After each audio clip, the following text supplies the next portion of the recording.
The radiator clicked and sighed like it was thinking about doing its job, then went quiet again. My apartment wasn't warm, so much as barely not freezing. I stood in the kitchen in socks, holding a mug I'd reheated twice, and watched my breath fog the window. Outside, the parking lot was a gray sheet of salt and old snow. The utility bill sat on the counter where I'd dropped the mail. Bright paper, bold numbers, a due date that might as well have been a threat. I didn't open it right away. I already knew what it said, and I didn't need the ink to confirm it. My phone buzzed on the table. For a second, my stomach lifted, stupidly hopeful, like it might be the plant calling us back early. I wiped my hands on my sweatpants and checked it. "They're cutting third shift. Don't know for how long," my supervisor texted me. I stared at the screen until it dimmed. There wasn't any anger in me, not the hot kind. Just that flat, tired feeling you get when the thing you've been bracing for finally lands. Everyone knew the slowdown was coming. Orders dipped after the holidays. Managers started walking the floor more. Guys got sent home for the day and didn't come back for a week. "Yeah, that tracks," I muttered. I set the mug down and leaned on the counter, trying to keep my mind from sprinting. It did anyway. Rent, gas, groceries, the insurance payment I'd been pretending I'd make next payday, the car that needed brakes before the snow got worse. I pulled up my bank app and did the math like my thumb was doing it on its own, tapping between accounts, watching the numbers refuse to change. A voicemail from my landlord sat unread, that little icon like a bruise. I didn't need to play it to know the tone.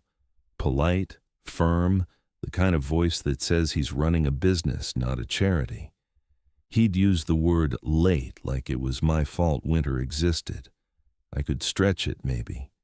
Keep the heat low and wear layers, eat cheap, put off the brakes and drive careful. But winter doesn't care about careful. It stacks problems on top of each other and waits for you to miss one.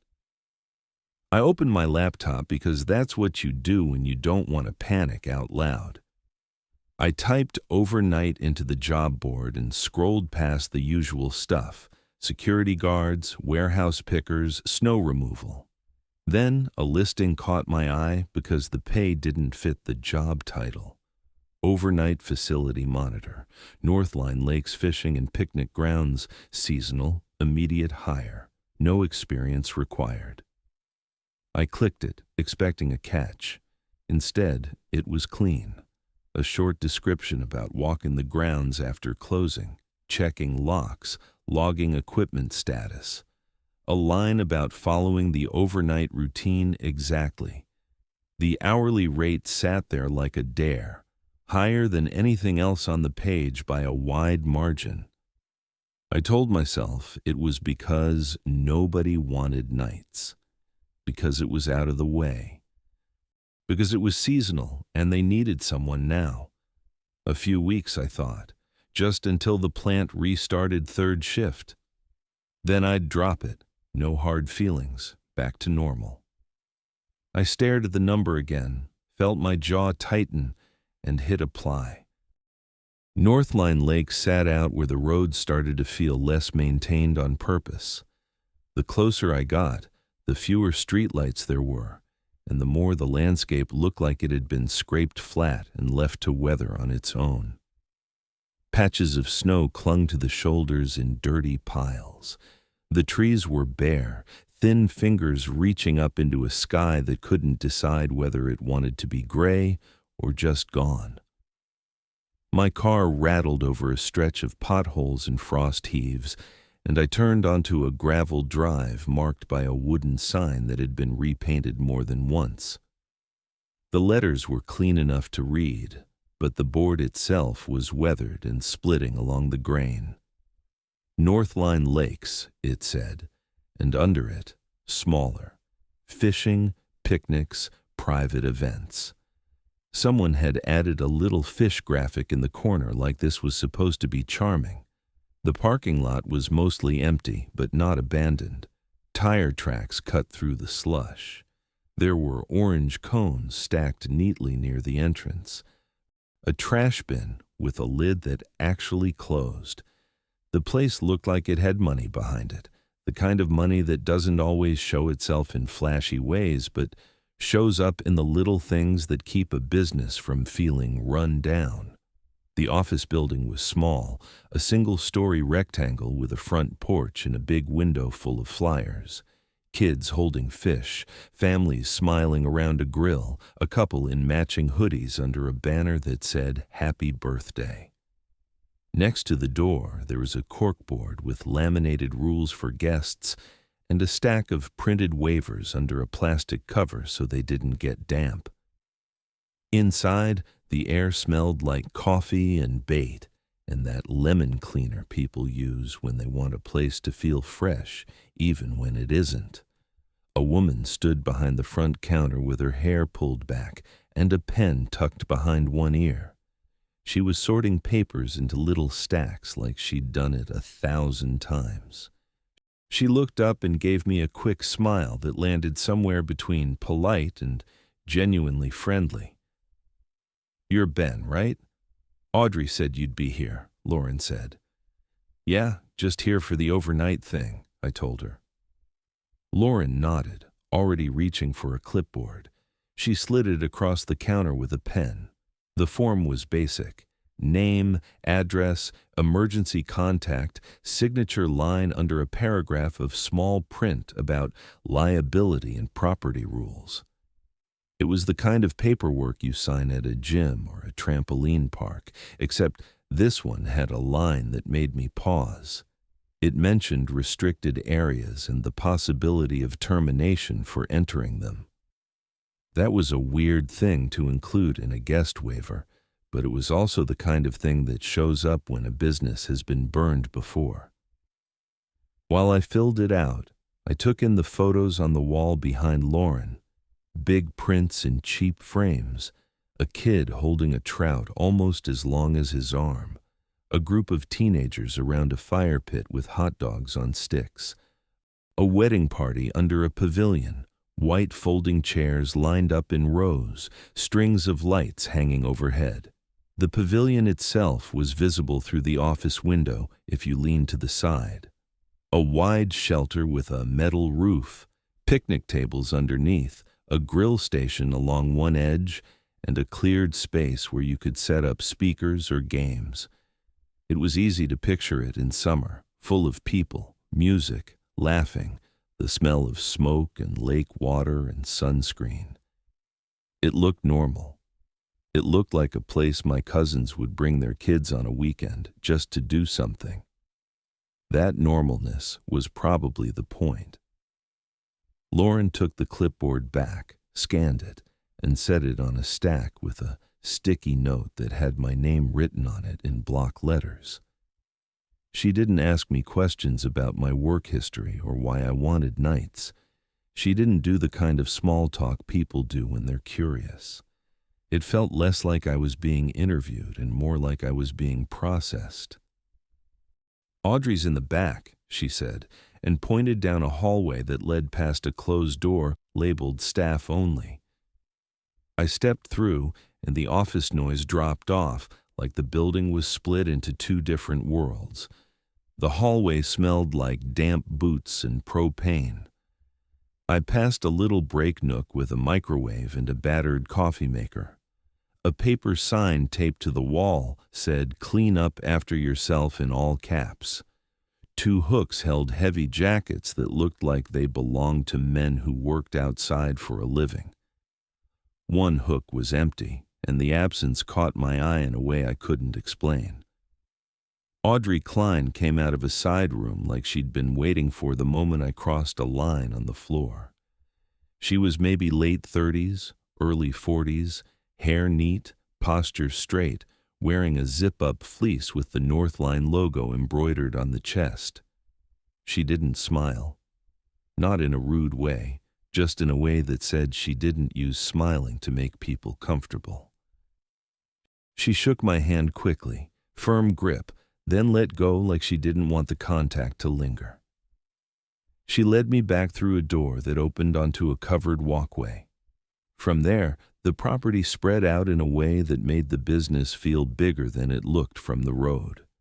Trails cut between stands of trees. 4 ponds sat in a loose cluster, each one edged with packed dirt and short grass that was brown under the snow. Benches spaced out around the banks. A few little signs on posts with simple rules about catch limits and bait types. It was laid out like someone had thought about flow, about where families would walk, where they'd park coolers, where they'd set up chairs and let kids roam without getting lost. Beyond the ponds, the pavilion sat in its own cleared area. Even in winter, it was clean. The grill stations were covered, the trash cans were empty. There were strings of lights still hanging, unplugged, bundled neatly at one end. It didn't feel neglected. It felt paused. Then my eyes landed on the 5th pond, almost by accident, because it wasn't placed to be seen. It sat a little farther back, behind a line of scrub trees, close enough that you could reach it with a short walk, but far enough that you wouldn't wander onto it unless you meant to. A low fence ran around it, more symbolic than secure, and a sign was bolted to a post at the entrance. Maintenance, no trespassing. The sign was new, clean lettering, fresh bolts, like someone had replaced it recently and wanted to make sure nobody pretended they hadn't seen it.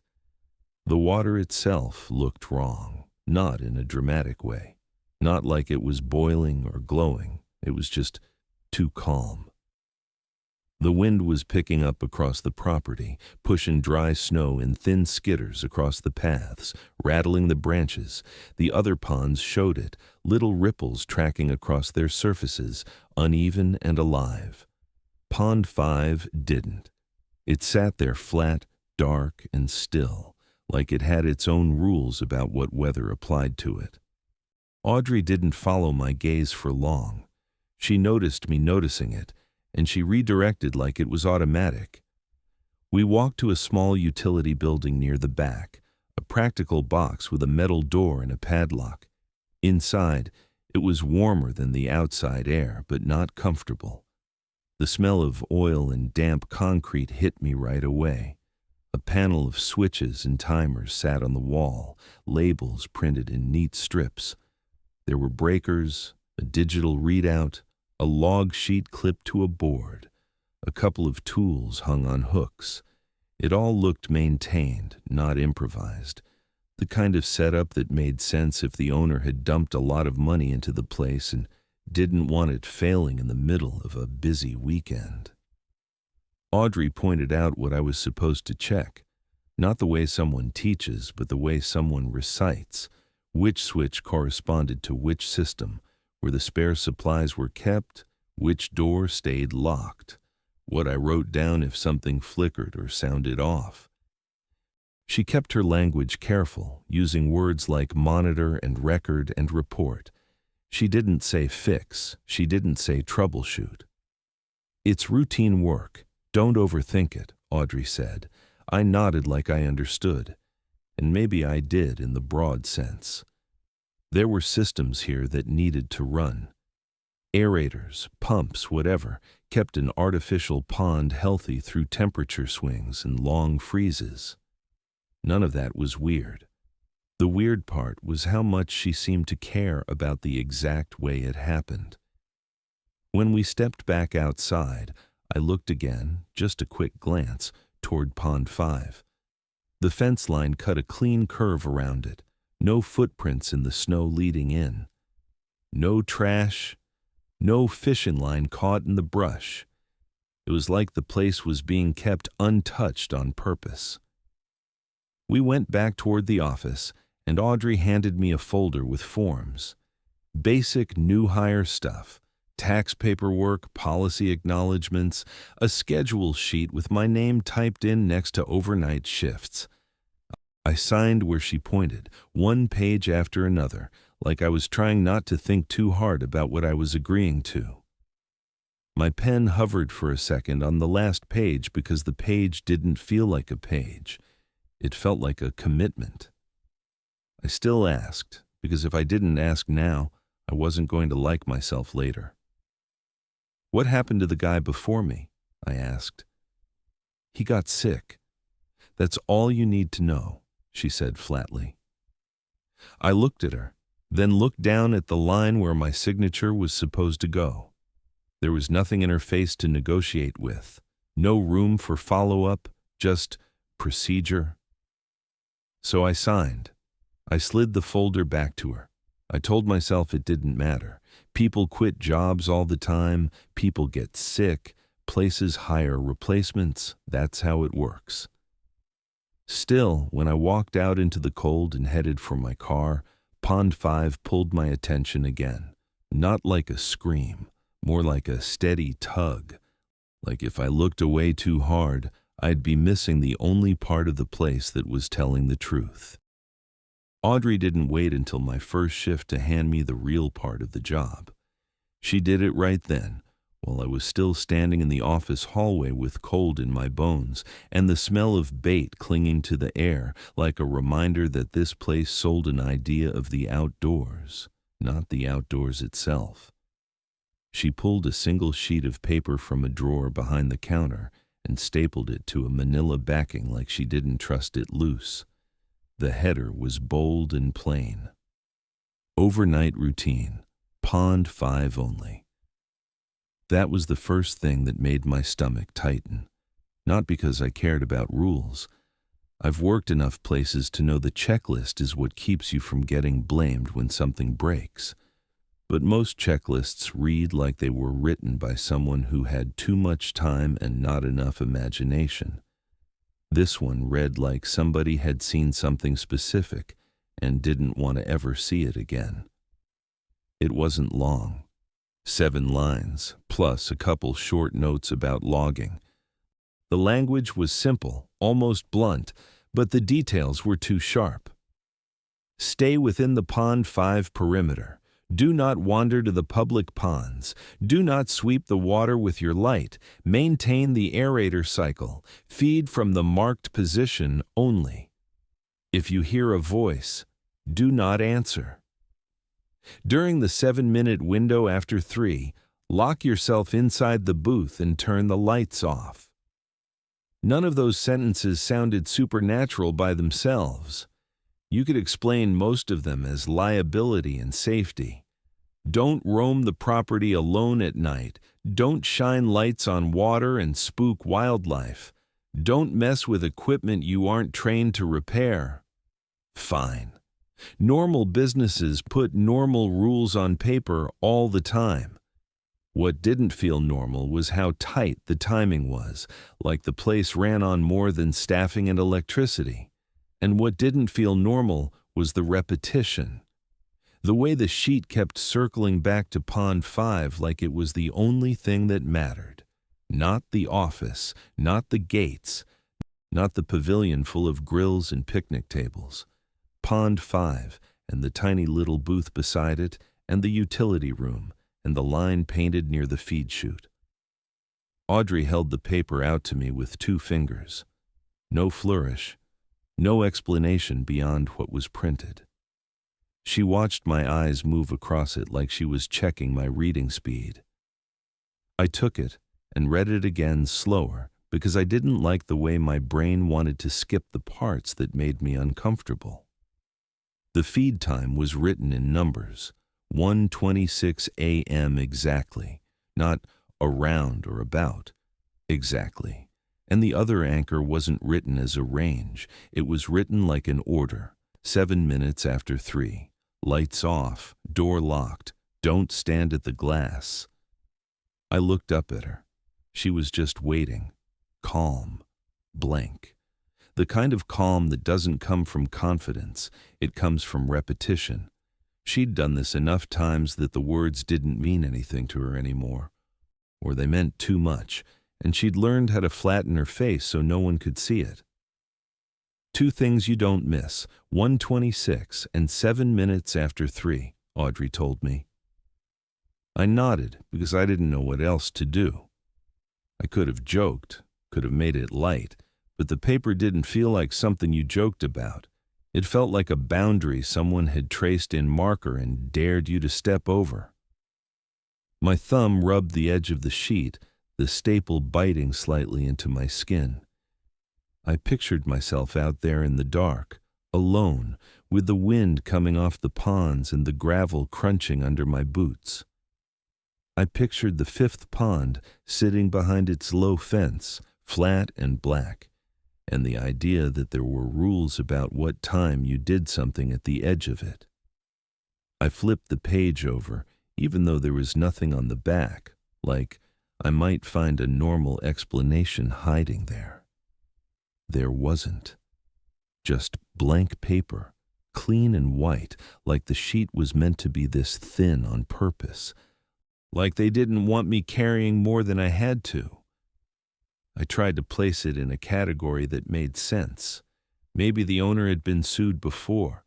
Maybe someone had slipped on ice near that pond. Maybe a drunk guest had tried to hop the fence and fell in. Maybe the rules were about preventing that kind of headline. That was the clean version, the one that made me feel like a grown man, not a kid spooked by a list of do's and don'ts. But even that clean version didn't explain why the paper made my skin feel tight.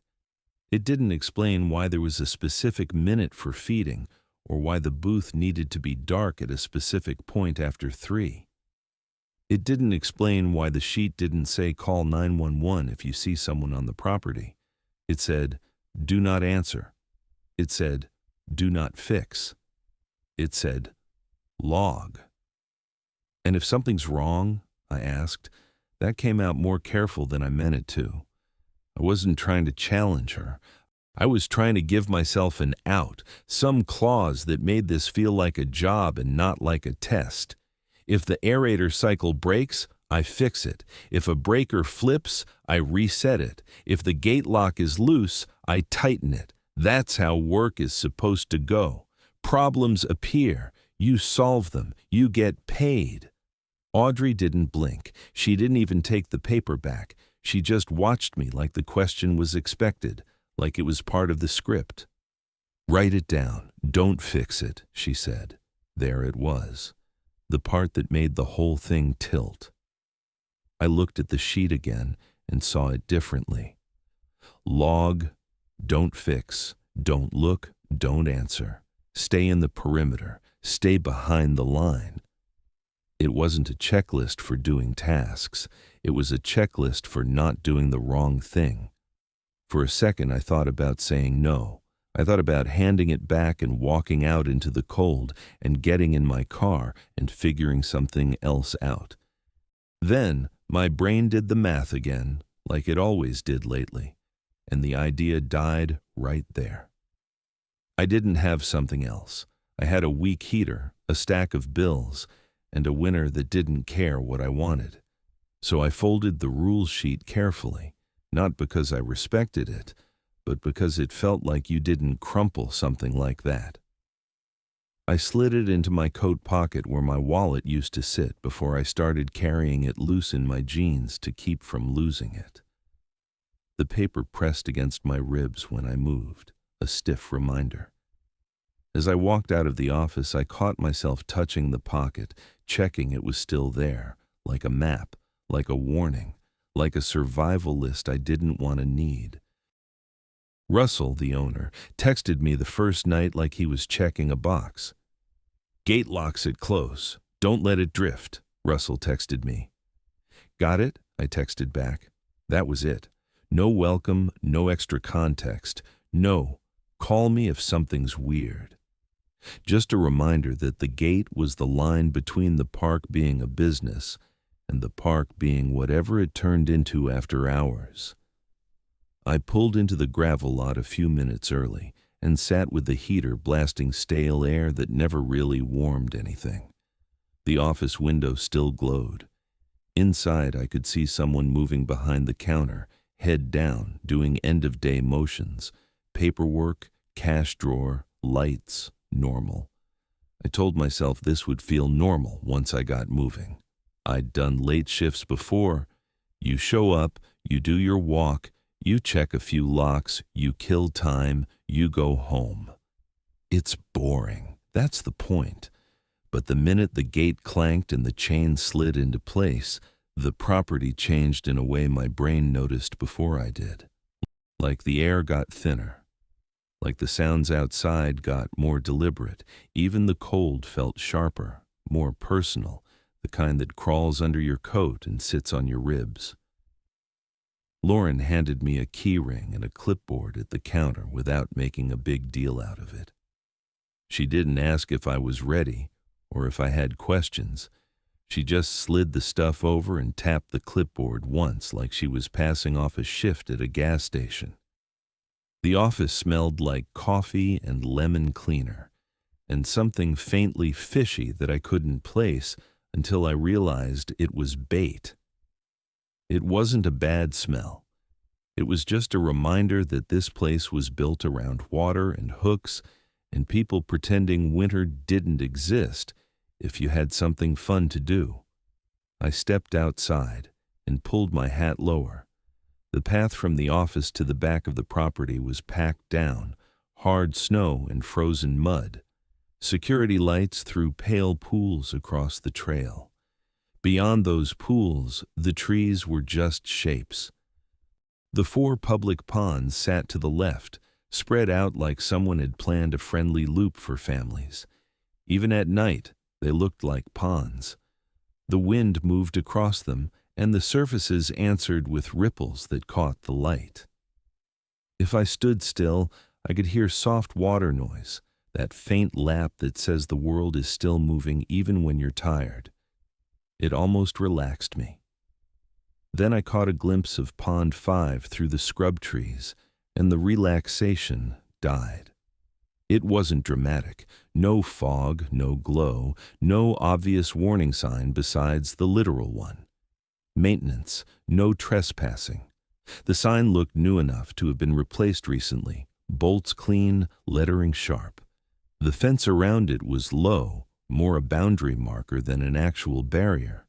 But the water itself, the water looked like it wasn't taking part in the night. The other ponds were textured, alive with wind. Pond 5 was flat, dark, and still. It reflected the sky like a dull mirror, not bright, just stubborn. Like the wind didn't get a vote there. I kept walking, because looking at it too long felt like leaning over a ledge. I stayed on the path Audrey had pointed out earlier, the one that hugged the perimeter of Pond 5 without cutting through the trees. The rule sheet hadn't been vague about it. This wasn't a whole property patrol job.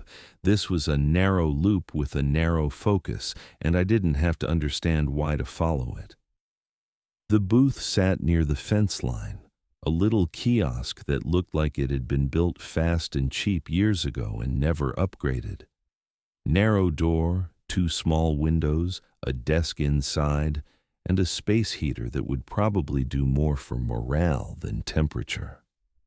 A cheap wall clock hung crooked above the desk, ticking loud enough to be annoying. A small black and white monitor sat beside it, 4 camera feeds split into squares, 2 angles on the fence, one on the path leading in, one on the feed station. A logbook lay open on the desk with a pen clipped to it, like someone had stepped away mid-entry and planned to come back. I shut the booth door behind me, and the sound of the latch felt too final in the quiet. I looked at the logbook and felt a small, stupid hesitation. Like touching it would make me part of something I didn't understand. Then I picked it up anyway. The writing was neat, careful block letters, not rushed, not messy, not the handwriting of someone who didn't care. The kind of handwriting you get when a person is trying to stay in control. Each entry was short: weather, temperature, aerator cycle observed, fence line clear, feed completed, window observed. Sometimes he added a note about a light flicker or a noise that didn't repeat.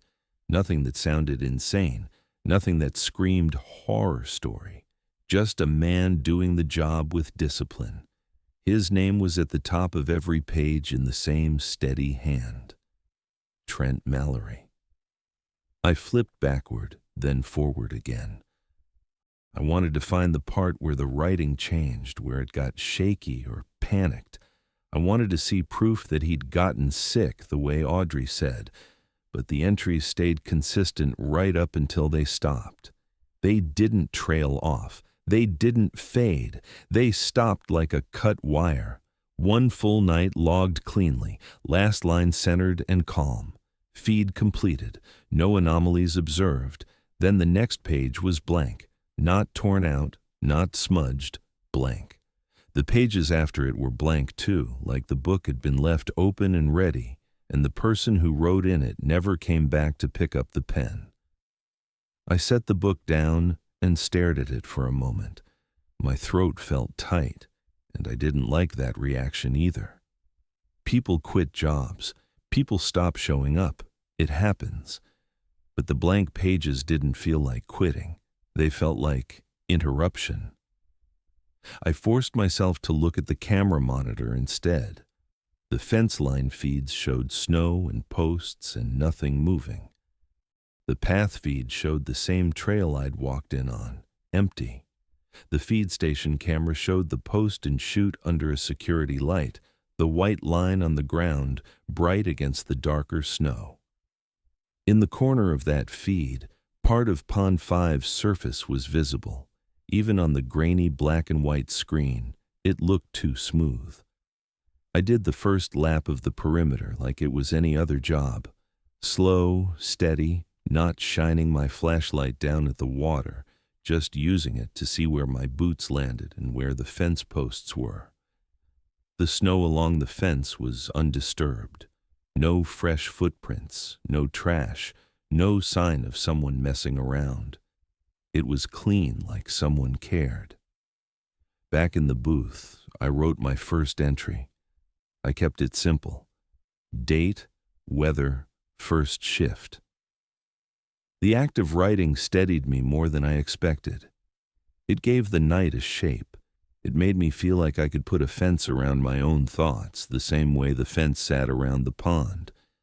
The aerator was the next thing that tried to crawl into my brain. You could hear it when it kicked on, a low mechanical hum from the direction of the water. It wasn't loud, but it was present, like a distant generator. 15 minutes on, 15 minutes off. The cycle was steady enough that after a while, I didn't need the clock to know when it changed. My body learned it. When it shut off, the silence didn't feel empty. It felt like a held breath. I hated that. I hated how quickly my brain tried to use it as reassurance. Like, if the machine kept its rhythm, the world was behaving. Like if the machine broke rhythm, something else would take advantage. Around the middle of the night, when nothing had happened and I started to feel a little stupid for being tense, I stepped outside the booth again. I didn't wander to the public ponds.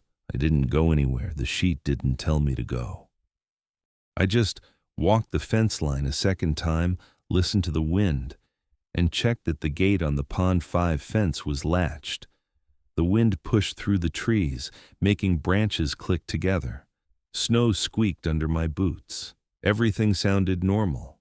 But every time my eyes drifted toward Pond 5, the stillness of the surface made my stomach tighten again.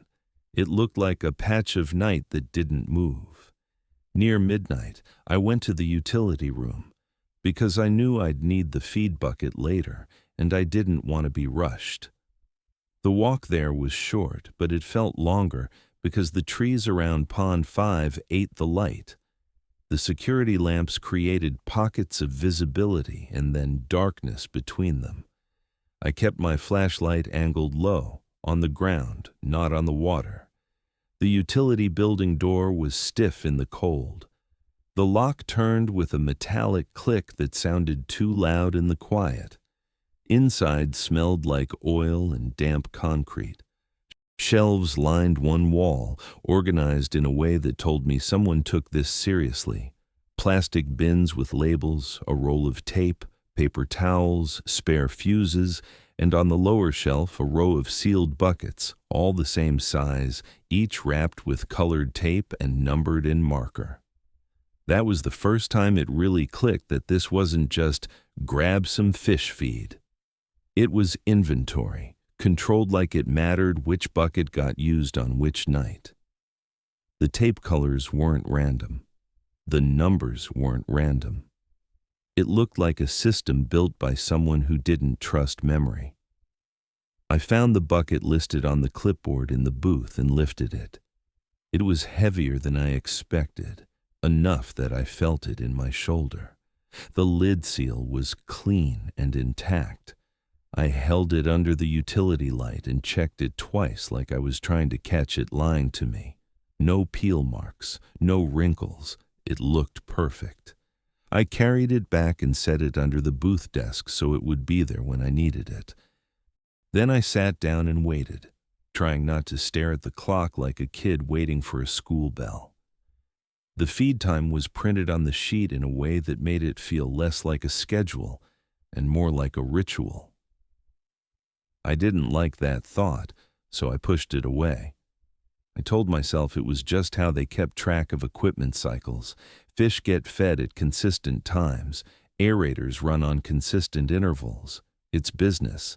Still, as the minute got closer, my chest tightened like I was walking toward a cliff edge. When it was close enough that I didn't want to look at my phone again, I stood up, grabbed the bucket, and stepped outside. The air hit my face like a slap.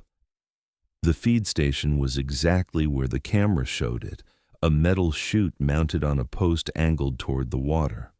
A white line was painted on the ground in front of it, bright against the snow.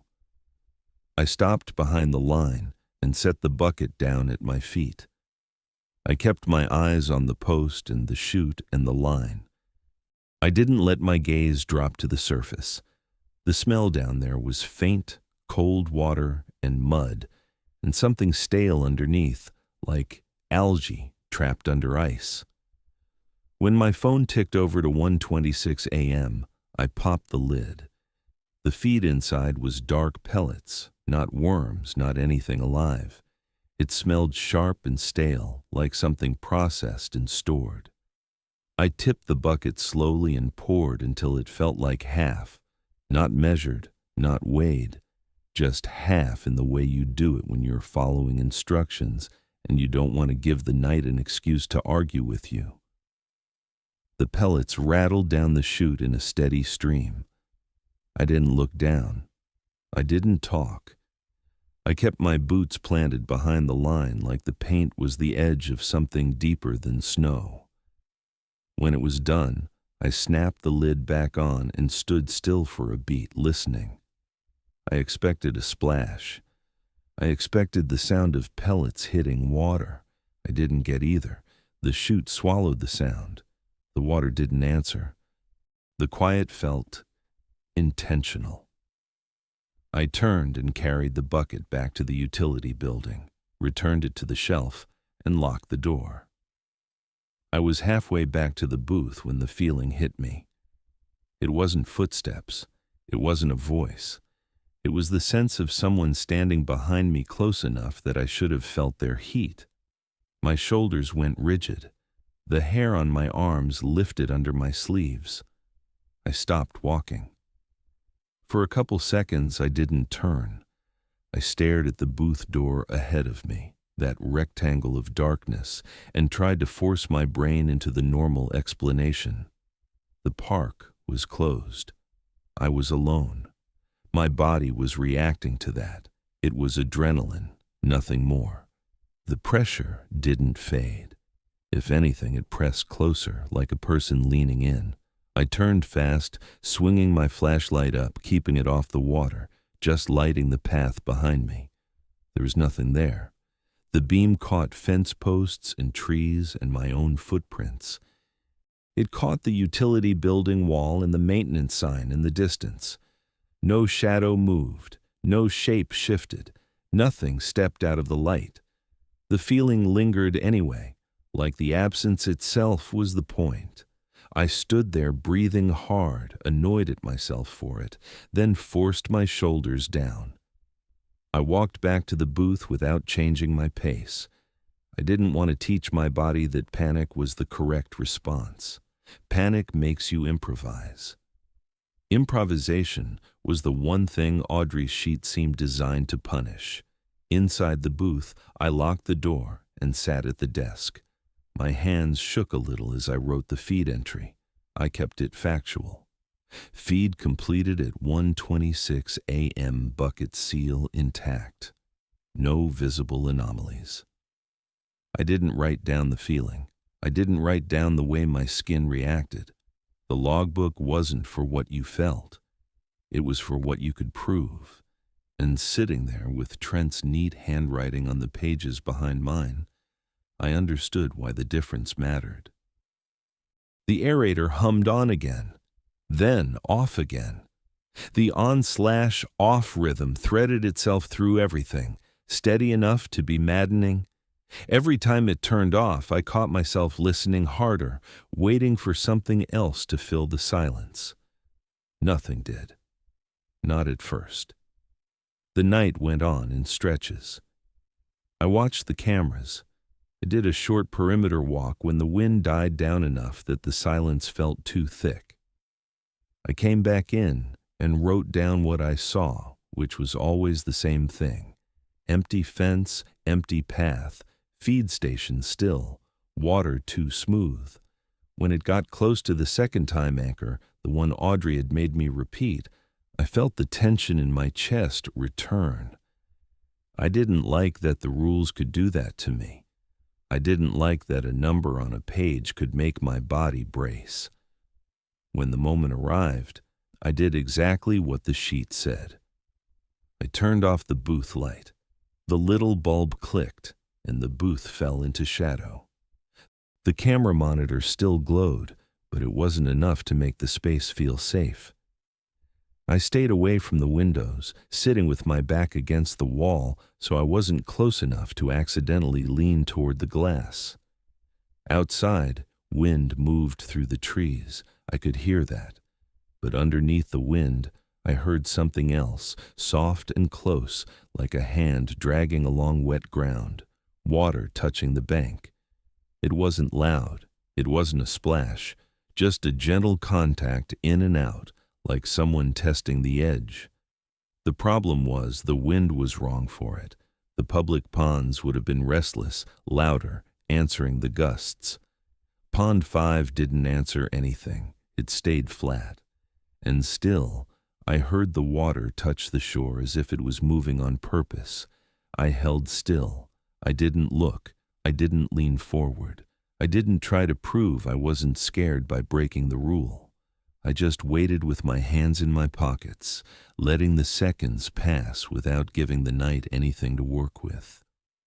When the pressure finally eased, it wasn't like a switch flipped. It was more like a headache fading, still there but less sharp. I turned the booth light back on and let myself breathe like a normal person again. I checked the cameras. The fence line was empty. The feed station was still. The water on the monitor looked exactly the same as it always did, a flat patch of dark. After that, nothing big happened, no voice, no footsteps. The rest of the night was just the tick of the clock, the aerator's hum, and the slow lightening of the sky. Dawn came in quietly, black to gray to a pale blue that made everything look ordinary again. A bird called once, then another, like the world remembered it existed. I wrote the closing notes in the logbook. I checked the utility lock one more time. I did a final short walk along the fence. Then I walked back to my car and started the engine, grateful for the sound of something normal. Driving home, the park looked harmless in the early light. Trees, snow, a business that would open in a few hours to families and kids with fishing poles and people who wanted to pretend winter wasn't so heavy. I crawled into bed and fell asleep fast. But even in sleep, I kept hearing it, that low mechanical hum, then the pause, then the hum again. On, off, like a heartbeat I couldn't shut out. Daytime kept trying to talk me out of what I was learning at night. I'd drive in and see the office lights on, the worn wooden signs straightened, the flyer wall full of smiling kids holding fish like trophies. The pavilion sat there like a promise, grills covered, picnic tables lined up, string lights bundled neat at one end. Even in winter, the place was trying to look like a family spot that just happened to close early. Travis shoveled slush off a path and waved at a guy buying bait. Lauren laughed with a customer at the counter like nothing about this property had teeth. Then the gate would close and the face would slide off. Night 2 started with the same quiet as the first. No customers, no cars, no distant voices, just the click of the chain, the wind, and that weird sense that the park wasn't empty so much as waiting. I stayed in the Pond 5 perimeter the way the sheet told me to. I didn't wander near the 4 public ponds, even though I could see their surfaces answering the wind with ripples. Pond 5 didn't answer. It sat behind its low fence and clean maintenance sign. Water too flat, too smooth, like it refused to be part of weather. In the booth, the clock ticked loud and cheap.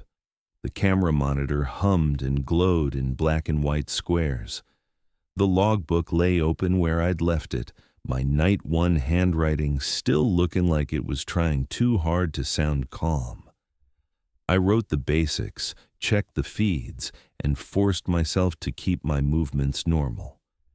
Don't teach your body that this is an emergency. Don't improvise. Don't make it personal. A security light near the fence stuttered once. Bright, dim, bright, just a blink. My instinct was immediate. I wanted to step outside and sweep the water with my flashlight, paint the surface in the fence line with light, until my brain accepted there was nothing there. My hand actually hit the booth door handle before I stopped. Rule 2 caught me like a collar. Do not sweep the water with your light. I stood there breathing through my nose, annoyed at myself, then let the handle go and sat back down. On the camera feed, nothing changed. The light stayed steady. The fence line remained empty. The water stayed flat. That should have been reassuring. Instead, it felt like I'd been tested and graded, and the only reason I passed was because I didn't give in to a normal human impulse.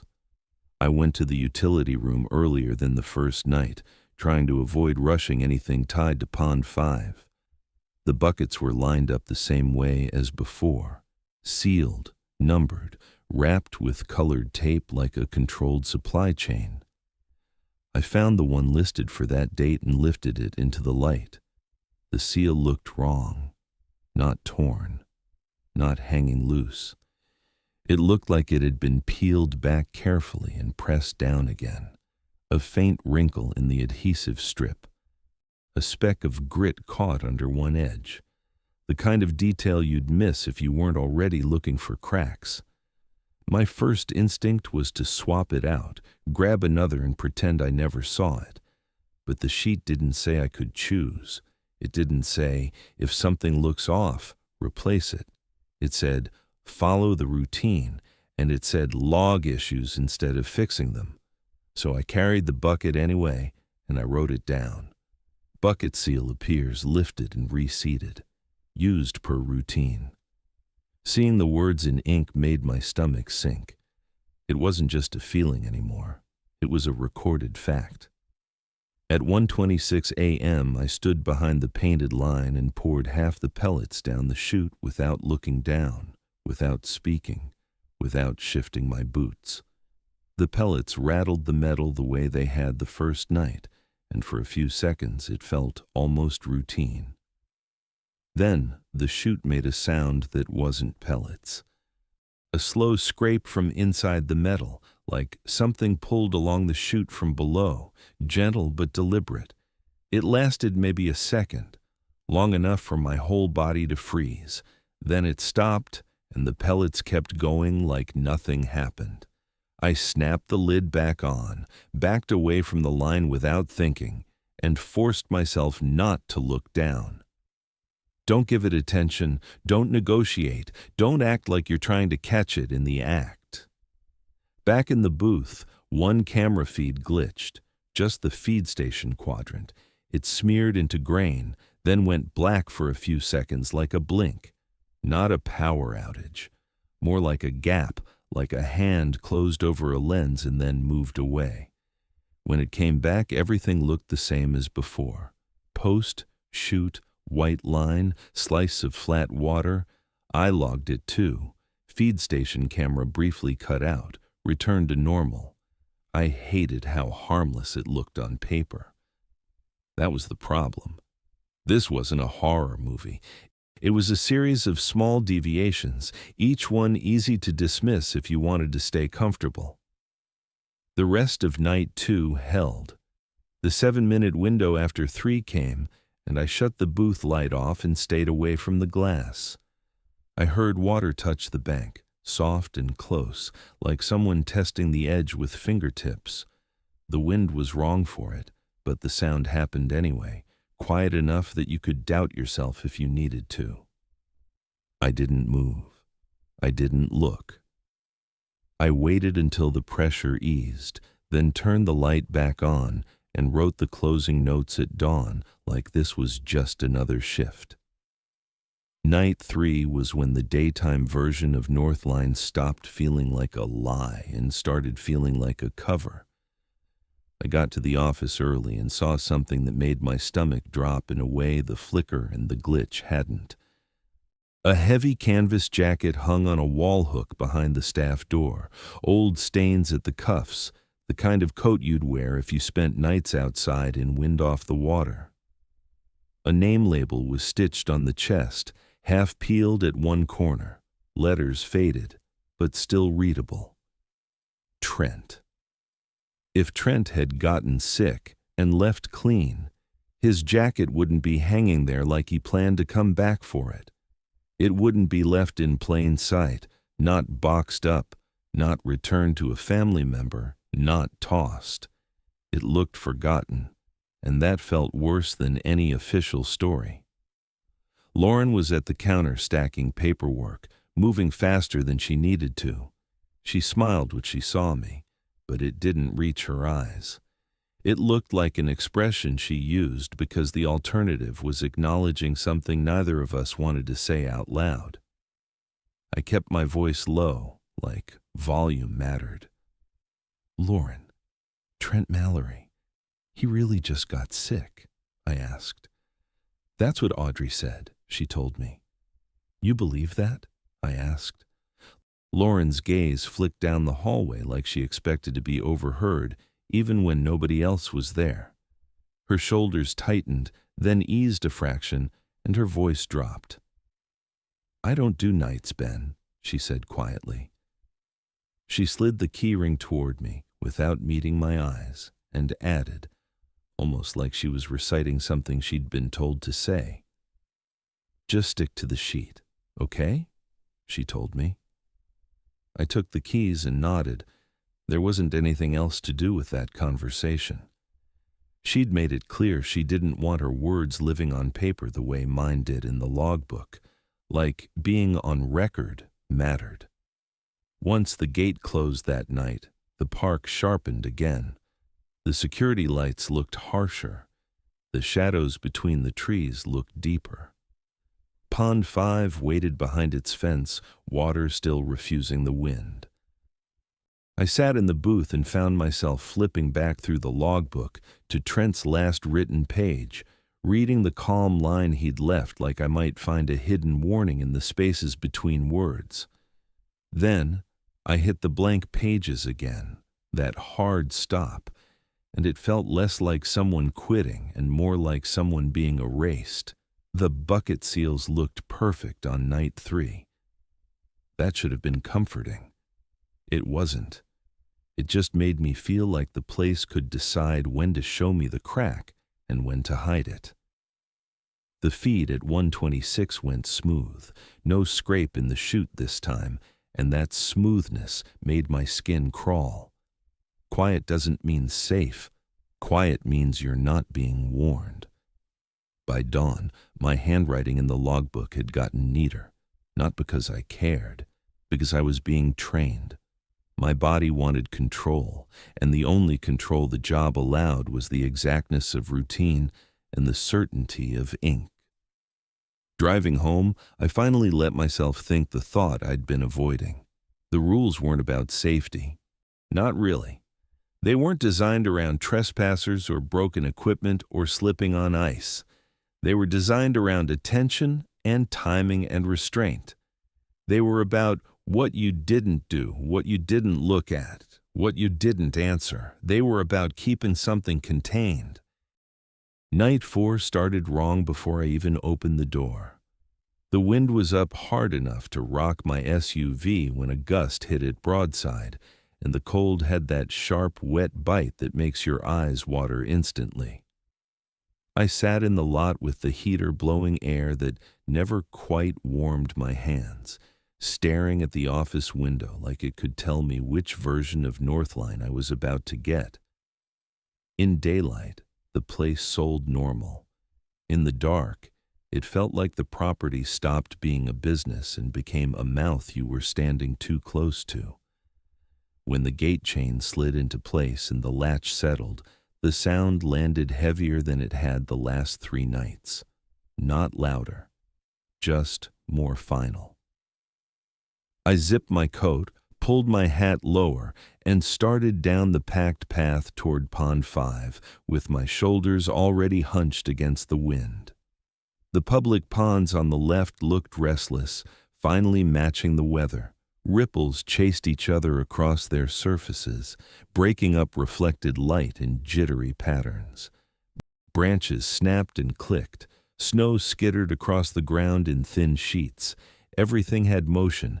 Everything answered the gusts like water and trees are supposed to. Pond 5 didn't answer anything. Behind its low fence and clean maintenance sign, it sat flat and dark, stubbornly smooth, like the wind didn't apply there. That contrast hit my body before my brain could talk it down. It wasn't a ghost story detail. It was an obvious mismatch, like one part of the property was living under different rules. I kept walking and forced my eyes back to the path. Inside the booth, the cheap wall clock ticked too loud.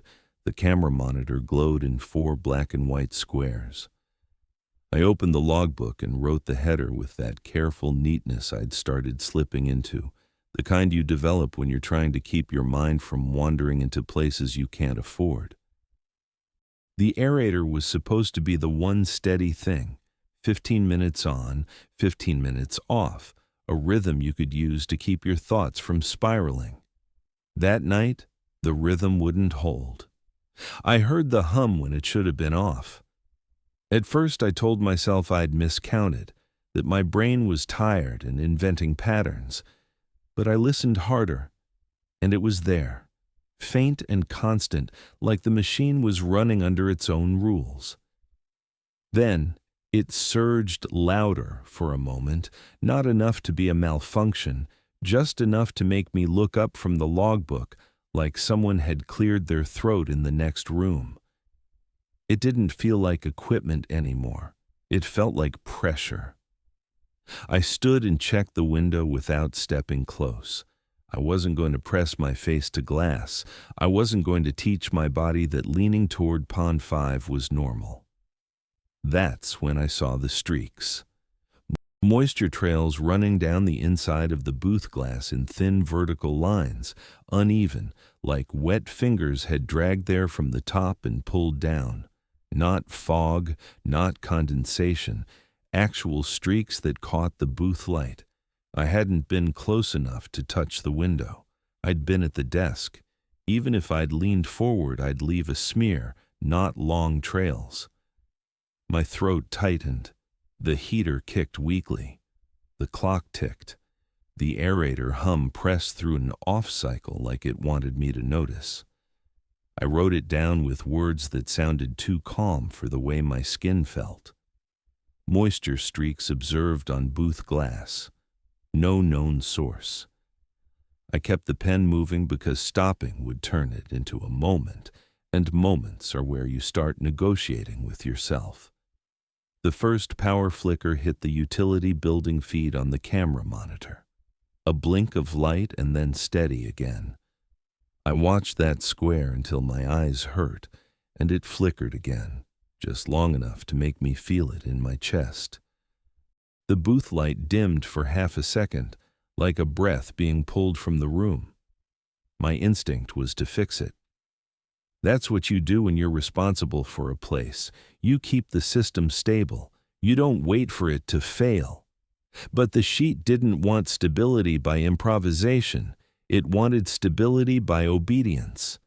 That difference had been abstract until my hands were already cold, and I could feel the night pushing me toward a normal, sensible reaction. I grabbed the keys and walked to the utility room anyway, telling myself I was only going to look. The air inside smelled like oil and damp concrete. The breaker panel sat on the wall, labeled tidy, the kind of setup that says someone planned for problems. The indicator light that should have been steady pulsed faintly, like it couldn't decide. One breaker looked like it wanted to drop. Not tripped yet, but loose, a tiny bit of play in the switch like it was being nudged from the inside. My fingers hovered inches away. The normal thing would have been simple. Push it, seat it, restore confidence. The rule in my head was just as simple, and it felt worse than the cold. Write it down, don't fix it. I stepped back and took my pen out with a kind of anger that surprised me. I wrote in my notebook, utility power unstable. Breaker appears loose but not tripped. No intervention per routine. The words looked like cowardice and I hated them. I also knew, in a way that lived under my ribs, that touching that breaker was exactly what something wanted. Back in the booth, the streaks on the window were gone. Not dried, not faded, gone. The glass looked clean under the light like it had never been touched. That made my stomach flip worse than if they'd stayed. Staying would have meant physics. Vanishing meant choice. The aerator hum kept bleeding through off cycles, a forced heartbeat. The longer I listened, the more it felt like the sound was trying to herd my attention, to keep me tuned to the pond even when I sat still. I forced myself into routine. Cameras, notes, short perimeter check, back inside. The wind hammered the booth walls and then eased, hammered again, like the night was testing the seams. When it got close to feed time, I went to the utility shelf for the bucket. The moment I lifted it, I felt the weight. Not a small difference. Enough to make my shoulder tense and my grip tighten. Nothing shifted inside. No slosh, no loose rattle, just a dense, settled heaviness like whatever was in there was packed down. The seal was perfect. Clean strip, no wrinkles, no grit, nothing lifted. That almost felt worse than a tampered seal. A perfect seal meant the night could choose what evidence it let me have. I carried it back and set it under the booth desk. I sat there staring at it until I couldn't justify waiting anymore. At 1:26 a.m., I took it to the station, stopped behind the white line, and popped the lid. I kept my eyes on the post, the chute, the paint on the ground.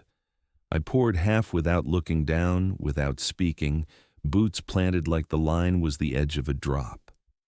Then, a casual voice came from the direction of the public ponds, carried by the wind like it belonged there. Not pleading, not yelling, not angry. Just the kind of sound someone makes when they want your attention for something small. My head started to turn before I caught it. My hand tightened on the bucket handle. The impulse to swing my flashlight toward that sound hit hard, automatic like a reflex. I stopped myself. I finished the pour. I snapped the lid back on. I did the step that sheet demanded when something tried to pull my attention near the feed station, the one Audrey hadn't explained but had made sure was printed in plain language. 2 knocks on the rail, quick and controlled, then back away 20 steps exactly. The 2 knocks sounded too loud in the wind. I backed up, counting in my head, refusing to glance sideways, refusing to give the voice what it wanted. At step 19, something wet hit the snow near the painted line with a thick, heavy sound, like a soaked rag dropped from a hand you couldn't see. The smell followed a beat later, cold and organic, like fish left too long in a bucket. My whole body wanted to go forward, to confirm, to identify, to fix, to do the normal thing. I took step 20 and stopped. The wet thing sat near the line like bait. The voice didn't return. The aerator hum pressed through an off cycle like it was holding its breath. I stood there facing the post, refusing to look down, and realized the place wasn't just existing anymore. It was actively trying to train me into breaking my own restraint, not with terror, with normalcy, with curiosity, with the small human urge to make sense of what's in front of you. I returned the bucket to the shelf with hands that wouldn't stop shaking. The breaker light was steady again, like it had never threatened to drop. The booth window was clean. The camera feeds looked normal. The park felt like it was pretending, and I didn't buy it. I didn't go home at dawn. I went to the office because I needed to hear the truth from someone who cashed the checks. Audrey was there already, in the hallway like she'd been waiting for me. Her posture was straight, her face unreadable, the same calm she wore like armor. The seal on the feed bucket was messed with again, I told Audrey. Use it anyway, she said. That's not normal, I said. Neither's your paycheck, she said flatly. The words landed like a confession. Like the money wasn't a perk, it was hazard pay dressed up as generosity, like they knew exactly what they were asking people to stand between. Follow it exactly, she repeated. I stood there with the night still in my skin and thought about Trent's neat handwriting and the blank pages that came after. I thought about his jacket hanging in plain sight like he'd planned to come back for it. I thought about how the business stayed open in daylight, smiling families, bait sales, BBQ reservations, because someone kept the lid on at night. Trent didn't get sick, he got used. And when he stopped being useful, the story got cleaned up, the schedule got filled in with the next name, and the park kept running like nothing under Pond 5 was ever hungry. Night 5 felt heavier the moment I pulled into the lot. Not louder, not scarier in an obvious way. Just weight, like the air had thickened and settled on my shoulders. The office was dark this time. No Lauren behind the counter, no Travis out shoveling. One exterior security lamp glowed over the wooden sign half buried in snow. My phone still had signal in the lot. I figured I'd lose it the second I stepped past the gate, like the property drew a line and didn't let anything clean cross it. The gate chain slid into place with a clank that made my shoulders twitch. I told myself I wasn't going to make this night dramatic. I was going to follow the sheet, write the notes, and leave when dawn allowed. Discipline, then exit. I needed to finish it clean so I wouldn't carry the place with me as unfinished business. I didn't need closure. I needed one more clean run through the routine. The wind tore through the trees on the way to Pond 5. The public ponds on my left looked restless, their surfaces shredded by gusts, ripples chasing each other and breaking up reflected light in jittery patterns. Pond 5 sat behind its low fence and maintenance sign like the wind didn't apply there. Flat, black, still. It looked like a patch of night that had fallen onto the ground and decided to stay. Inside the booth, the cheap wall clock ticked too loud. The camera monitor glowed in 4 squares. I opened the logbook and wrote Night 5, trying to keep my hand steady. The feeds came up normal for about a minute. Then, the feed station quadrant went black. Not a quick blink like the earlier nights. Dead. Black like the cable was cut. 10 seconds passed. 20. 30. The other feeds kept running. Empty fence and empty path. But the feed station stayed dark like the place had turned that eye off on purpose. My first instinct was to step outside, walk to the post, check the connection. It felt like the normal thing a responsible employee would do. I didn't move. Normal wasn't the job. The job was restraint. I wrote it down. Feed station camera offline. No intervention. The words looked stupidly calm for the way my throat felt. The aerator rhythm slipped next. Not just a hum through an off cycle like night 4. A stutter. The sound surged, dropped, surged again, like the machine was fighting itself. I could feel the faint vibration shift under my boots in a way that didn't match 15 on, 15 off. That rhythm had become a metronome in my bones, and now it was being forced out of time. I stared out the booth window without stepping close. The glass was clean tonight, no moisture streaks. That almost felt worse, like the smaller warnings weren't needed anymore. A tight swirl formed along the Pond 5 bank, close enough that I could see it in the dim security light. It didn't travel with wind. It spun in place, small and contained, like the surface was exhaling through a narrow mouth. Then it stopped, and the water went flat again. My body stayed braced anyway, like it had just watched something blink. I checked the clock too often, annoyed at myself, but the minute mattered. 1:26 a.m. was the anchor.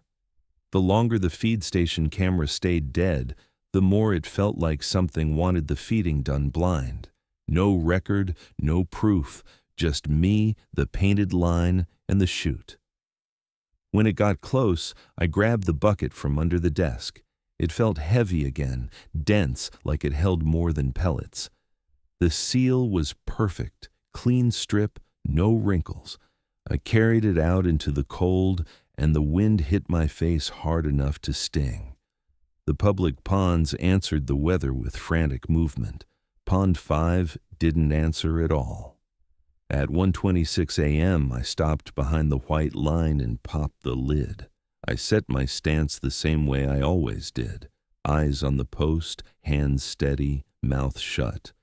No sweeping the water, no looking down. As I poured, the water under the chute gathered. That's the only word that fits. It thickened, rose subtly. Not a wave, not a ripple, not anything wind could do. More like pressure from underneath, a dark bulge forming right where the pellets would fall, like something was waiting with its mouth open. I kept pouring because stopping felt like opening a door. The chute screamed, metal on metal scraping, harsh and continuous, like something inside was being dragged hard against the steel. The sound vibrated into the rail and up into my hands, the whole post trembling like the system was straining to hold itself together. My teeth clenched so hard my jaw ached. "Don't look, don't fix, just finish," I muttered. The words came out tight and low, like saying them louder would count as acknowledging what was happening. I poured half, snapped the lid back on, and did the steps exactly. 2 knocks on the rail. Then, Back away 20 steps, counting in my head, refusing to glance down, refusing to turn my light. At step 20, the vibration stopped. The scraping cut off mid-sound like someone yanked a cord. The wind roared. My breath fogged. The black under the chute looked flat again. If my hands weren't still tingling, I might have convinced myself it was imagined. I returned the bucket to the utility shelf, locked the door, and went back to the booth. The feed station camera stayed dead, black square on the monitor, while the other feeds ran clean and empty. That missing eye made my skin crawl.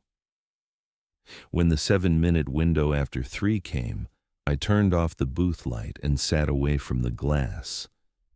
I locked the door even though it was already latched, because the click made me feel like the night couldn't drift in by accident.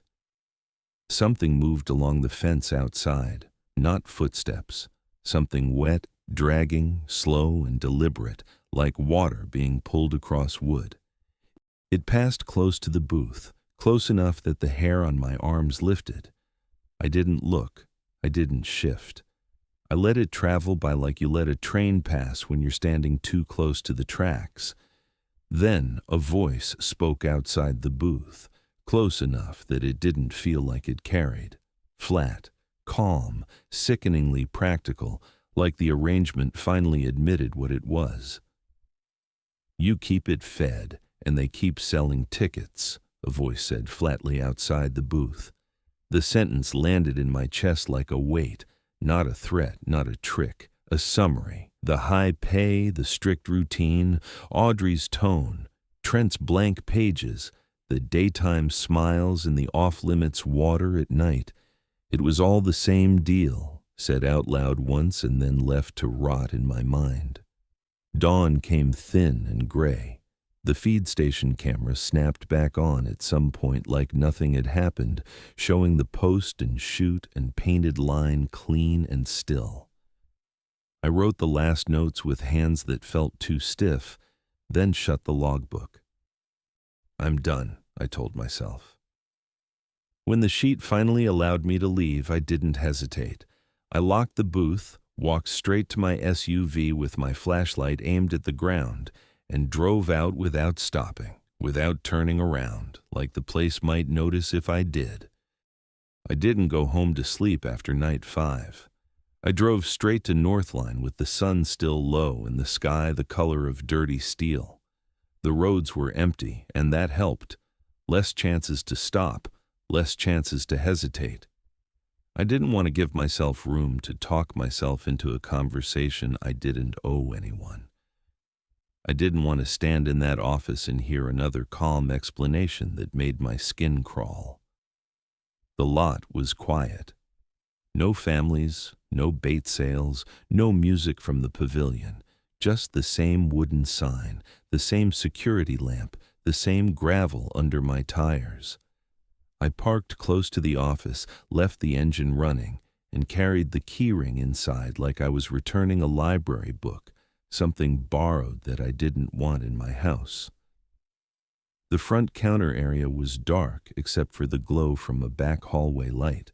I could smell coffee somewhere, stale and faint, like it had been sitting on a warmer all night.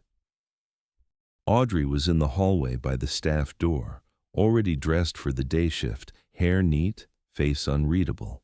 The same posture as always, like her spine had been trained to stay straight no matter what happened outside the fence. I didn't start with an explanation. I didn't lay out what I'd heard or what I'd seen. I didn't ask for my last check.